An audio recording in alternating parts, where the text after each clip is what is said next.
Today I am going to teach you physical science. आज मैं आप लोग को फिजिकल साइंस पढ़ाने जा रहा हूँ।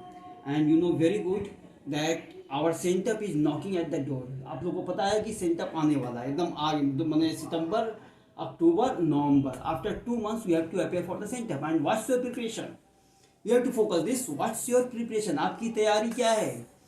Your syllabus, your classes has been started from January. आपको जनवरी से क्लास 10 में आप लोग हैं and this is going to be 9 month। अब 9 month is going on. You have in all of students have entered into the September from tomorrow. कल से सितंबर शुरू और आपके पास सिर्फ 2 महीना है, 2 से 2.5 महीना हाउ टू टेकल इट। सितंबर, अक्टूबर, अक्टूबर में दुर्गा पूजा आ जाएगा, दिवाली आ जाएगा, सारे पूजे आ जाएंगे, फिर आपका पढ़ाई कहाँ जाएगा? आप लोग सोचिए, no never. So now in this video, from upcoming video you will get, I will give you some important points, important notes how you can get 80% to 90% in physical science in your subjects. I will discuss you what is the way you can get 80% to 90%, more than 90% in physical science if you desire. So what to do? You have to like, subscribe and share this channel and see the video thoroughly. आप video को ध्यान से देखिए, हर एक video. ये BDC is not only YouTube channel, it is your class 10 80% 90% secure video. आप याद रख लीजिएगा, ये सिर्फ वीडियो नहीं है, ना तो मैं इसको पॉपुलैरिटी के लिए बना रहा हूँ। I am just making for you to get you 80% above in the final examinations. And if any students will follow this regularly, it is my 100% confidence you can get star marks 80% to 90% in your upcoming board examinations. So focus on physical science. अब आज का topic हम लोग physical science पढ़ रहे हैं। तो फिर आप तो जानते हैं कि साइंस में मैथ के बाद, टोटल साइंस में मैथ के बाद सबसे जो टफ सब्जेक्ट होता है that is the physical science, आपको पता है। लेकिन मैं कुछ इस तरीके से पेश करने जा रहा हूँ कि आपको एकदम सुविधा हो जाएगी किस तरह आपको मार्क्स आ जाएगा। सबसे पहले आपको सेंटअप में, यदि देखिए भाई से आपका बोर्ड टारगेट है, if your target is board, so at first concentrate on sent up, क्योंकि sent up is the semifinal. Sent up semifinal है, उसके बाद बोर्ड फाइनल है। ओके, तो फिजिकल साइंस में किस तरह का क्वेश्चन पैटर्न रहेगा, किस तरह का क्वेश्चन आएगा एग्जाम में, आप लोग पहले देख लीजिए, ठीक है।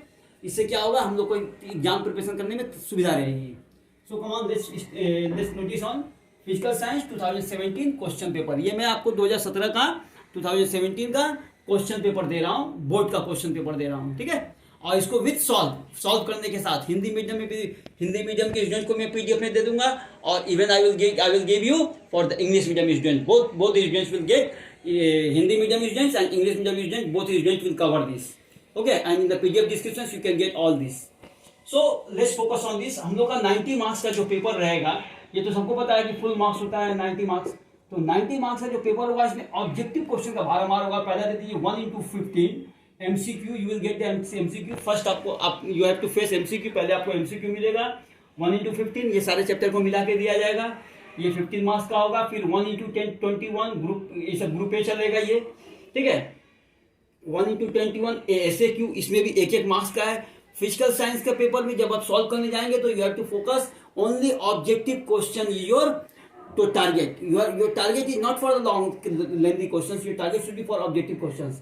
क्योंकि देखिए, यदि ये तीनों को जोड़ दिया जाए, यदि इन तीनों को हम लोग जोड़ लेते हैं तो 1 into 20 2 into 9, 2 into 9 में सिस्टम क्या रहेगा? 2 into 9 में सिस्टम रहे, हो सकता है 2, या तो सिस्टम हो सकता है 1 + 1 2 में। इसका मतलब ऑब्जेक्टिव क्वेश्चन 1 मार्क्स बहुत वाइटल रहेगा यहाँ पे फिजिकल साइंस के पेपर में, लाइफ साइंस के पेपर में 1 marks objective paper will be very vital for you. ये सबसे ज्यादा वाइटल रहेगा। तो 1 into 15, 1 into 21। आज की वीडियो में मैं आपको 1 into 15 और 1 into 21 का सॉल्व करके दे रहा हूँ। अगला वीडियो में आपको दूंगा 2 into 9 और 12 into 3, ठीक है। एक पेपर को सॉल्व करने में टाइम लगता है, ये नहीं कि आप जब जैसे तैसे सॉल्व कर लेंगे। It is not so easy. So you will get in the series way, आपको सीरीज में मिलेगा part 1 2017 part 1, 2017 part 2, 2017 part 2018 part 1, 2018 part 2। तो पार्ट 1 पार्ट 2 करके अब देख लीजिएगा कि वीडियो मैं उस तरह करके बना रहा हूँ ताकि आपको टोटल मिले। और ऐसे क्यों होगा 2 into 9, this is 2 into 2 marks. कोई क्वेश्चन 2 नंबर का अकेला हो सकता है, एंड इवन सम क्वेश्चंस में भी 1 + 1, some questions may be 1 + 1, and after that the long question will be 3 into 12, long question आपको 12 लॉन्ग क्वेश्चन करना है और 3 नंबर करके रहेगा, लेकिन 3 नंबर का जो क्वेश्चन पैटर्न रहेगा दैट विल बी 2+1 और 1+1+1। यहाँ पे भी आप फोकस करिए, ध्यान दीजिएगा। जो 12 या 36 12 into 3 36 मार्क्स का जो क्वेश्चन है that will be also 3 marks to overall 3 marks will be very less, बहुत कम रहेगा। 2 or 3 question you can face, but the short question 2+1 and 1+1+1 system will be that we cover this 15, 21, 18, 36, 19. Okay, so let's start our class from 1 to 15 MCQ. Students, now I am teaching you physical science 2017.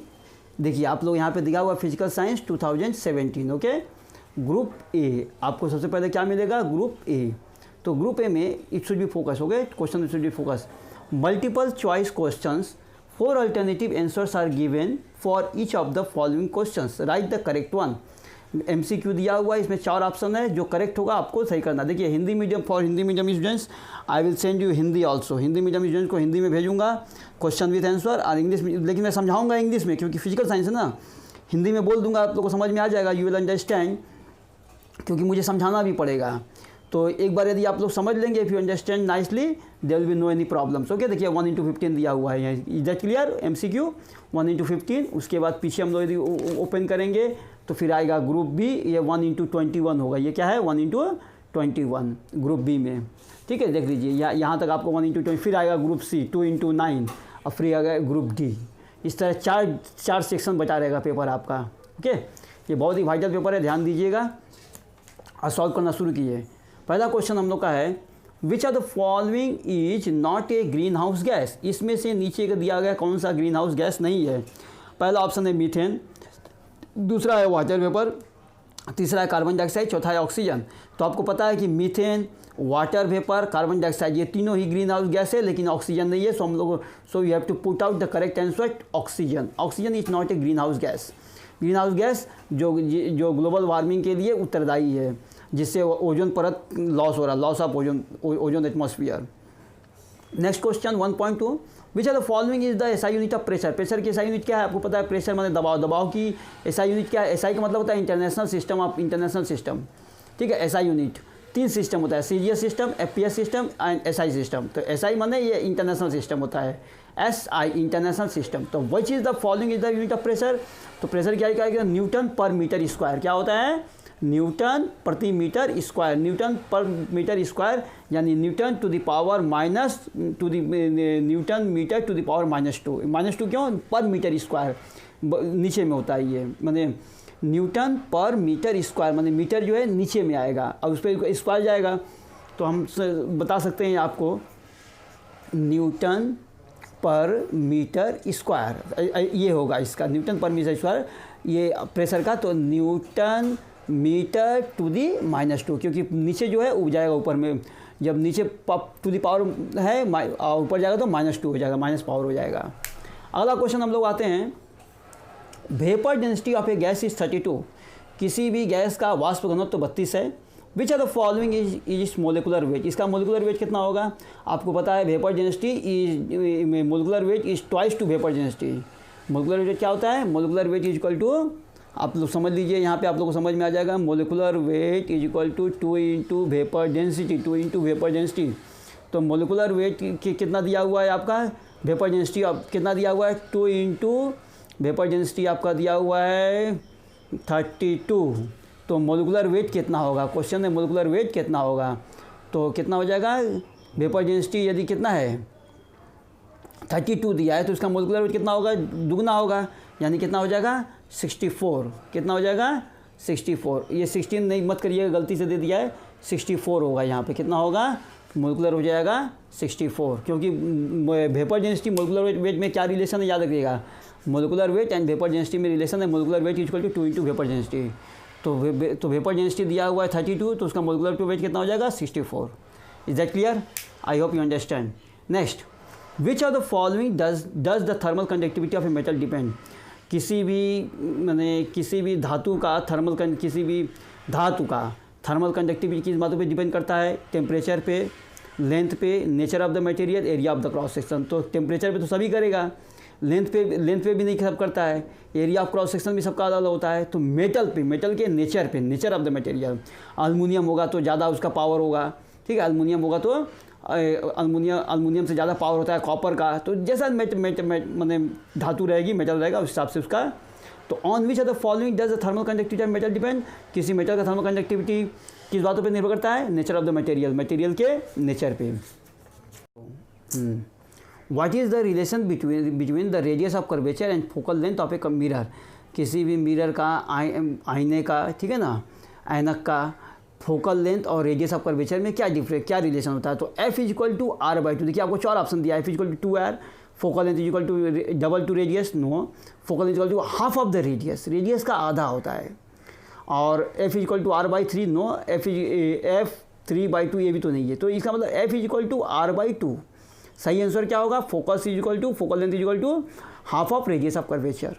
जो focal दूरी होती है radius of curvature के त्रिज्या के आधी होती है, रेडियस ऑफ कर्वेचर मतलब त्रिज्या होता है, त्रिज्या की आधी होती है। अगला question 1.6, which are the following colours deviates most when white light is reflected by a prism, जब प्रिज्म से जब प्रिज्म से हम लोग टकराते हैं, जब 7 रंगों की किरणें जाती हैं प्रिज्म से, तो सबसे ज़्यादा डेविएशन किसका होता है, वॉयलेट कलर का होता है, और सबसे कम किसका होता है, रेड का होता है। याद रखना, जब भी प्रिज्म बने देखते हो तो जो कांच prism, this is called the prism, ये प्रिज्म होता है, आपको समझाए होंगे, जब चैप्टर समझाए होंगे तो बताए होंगे। प्रिज्म यहाँ से वाइट लाइट जब जाती है, ठीक है ना, तो ये क्या करती है, तो ये 7 रंगों में टूट जाती है। तो बोला जब 7 रंगों प्रिज्म से, जब कोई भी सफ़ेद प्रकाश की किरणें जब प्रिज्म से टकराती है, when a white light is reflected through a prism, it disintegrates into the 7 colors of light. The violet is dominant, सबसे डोमिनेंट क्या होता है, वॉयलेट, सबसे ज़्यादा प्रभावशाली बैगनी होता है। और सबसे कम विचलन किसका, सबसे ज़्यादा विचलन किसका होता है, बैगनी का होता है।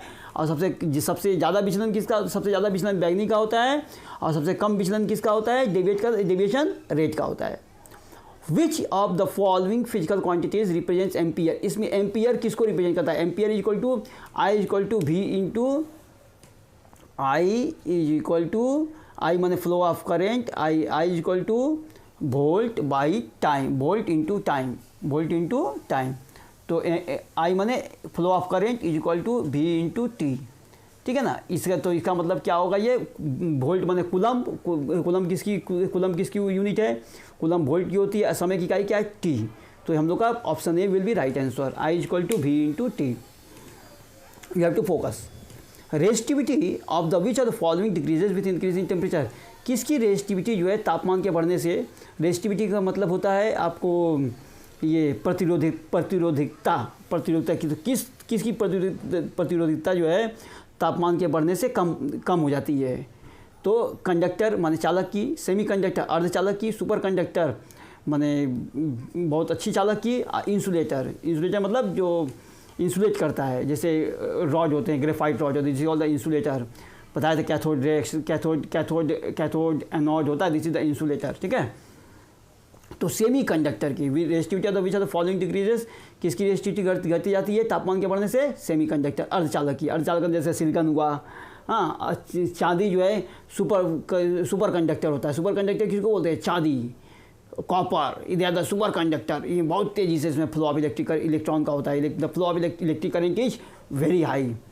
Which are the following is the correct order of ionising power of alpha beta gamma. Alpha beta gamma को आयनाइजिंग पावर के हिसाब से बढ़ते क्रम में सजाइए। तो बढ़ते क्रम में सबसे कम जो है 0.1 सेंटीमीटर ये करेगा अल्फा का 100 गुना पेनिट्रेट करेगा बीटा का 100 गुना पेनिट्रेट करेगा गामा। तो सबसे ज़्यादा डिविजन किस में होता है, सबसे ज़्यादा पेनिट्रेटिंग पावर किस में होता है, भेदन करने की क्षमता गामा में। गामा के बाद किस में होता है, बीटा के बाद अल्फा। तो gamma is greater than beta and beta is greater than alpha. तो alpha then beta then gamma. तो ये हम लोग को आयोनाइजिंग पावर के हिसाब से सजा रहे हैं। तो एट फर्स्ट हम लोग सबसे पहले हम लोग गामा कर इसको पोर्शन फोकस कर दिया करो। पहले गामा होगा, gamma is less than beta, beta is less than alpha. तो ये चारों में आपका सही ऑप्शन ये जाएगा। तो अल्फा की पेनिट्रेटिंग पावर सबसे कम होती है 0.1 मीटर, हाँ 0.1 मीटर। बीटा की अल्फा से 1000 गुना ज़्यादा होती है और गामा की बीटा से 100 गुना, ठीक है। Which are the following has the highest atomic radius, इस तीनों में सबसे अधिक एटॉमिक रेडियस किसका होगा, तो पोटेशियम, हाइड्रोजन, लिथियम, सोडियम। अब आप बोलेंगे सर पोटेशियम का क्यों होगा, देखिए पोटेशियम का इसलिए होगा कि देखिए सोडियम का यदि हम लोग कर रहे हैं, सोडियम का पेनिट्रेटिंग पावर, तो सोडियम में होगा पहला 2, फिर एटॉमिक रेडियस 1 2 3 4 5 6 7 8 और तीसरा होगा 1। तो इसमें 3 ऑर्बिट जाएंगे KLM। हाइड्रोजन में सिर्फ 1 ऑर्बिट जाएगा, हाइड्रोजन में 1 जाएगा। सोडियम में कितना जाएगा? सोडियम का 1 2 3 और पोटेशियम 19 होता है। पोटेशियम कितना होता है? 19। तो जिसका ज़्यादा होगा उसका ज़्यादा एटॉमिक रेडियस होगा। पोटेशियम का 19 है, तो समझ लीजिए पोटेशियम का 19 को कैसे करेगा? पोटेशियम पहले में 2 इलेक्ट्रॉन, फिर दूसरे में टोटल में जाएगा 8 1 2 3 4 5 6 7 8, तीसरे में 1 सेकेंड होगा 8 1 2 3 4 5 6 7 8, और चौथा जो होगा उसमें 1 होगा, यानी 2 8 8 1। तो सबसे ज़्यादा एटॉमिक रेडियस किसका है? पोटेशियम का। किसका है? पोटेशियम 19। ये atomic radius is greater of potassium. Atomic radius, potassium का एटॉमिक रेडियस सबसे ज़्यादा होगा। नेक्स्ट अगला क्वेश्चन आप आते हैं तो समझ में आया पोटेशियम क्या होगा? Which are the following at the highest atomic radius, माने परमाणु व्यास जो है, अर्धव्यास सबसे ज़्यादा किसका होगा? पोटेशियम का। In which are the following a covalent bond is present, इसमें से कोवैलेंट बॉन्ड किस में होता है? Sodium chloride electrovalent, lithium hydride ये भी electrovalent, calcium oxide electrovalent, hydrogen chloride HCl ये कोवैलेंट है, क्योंकि हाइड्रोजन और क्लोरीन का इलेक्ट्रॉन का आदान प्रदान होता है। क्या होता है? हाइड्रोजन एक इलेक्ट्रॉन दे देगा और क्लोरीन उसको दे देगा, ठीक है, इसे HCl। तो सोडियम क्लोराइड आपको याद रखना पड़ेगा, covalent electrovalent, lithium hydride also electrovalent, calcium oxide electrovalent, but hydrogen chloride covalent. Which are the following weak electrolyte in aqueous solution, इनमें से नीचे में सबसे वीक इलेक्ट्रोलाइट किसका है? सोडियम हाइड्रोक्साइड नहीं, इसका स्ट्रॉन्ग इलेक्ट्रोलाइट है। NaCl ये तो सबसे ज़्यादा स्ट्रॉन्ग है। सल्फ्यूरिक एसिड ये भी स्ट्रॉन्ग है। Weak acetic acid CH3COOH, this is called the acetic acid.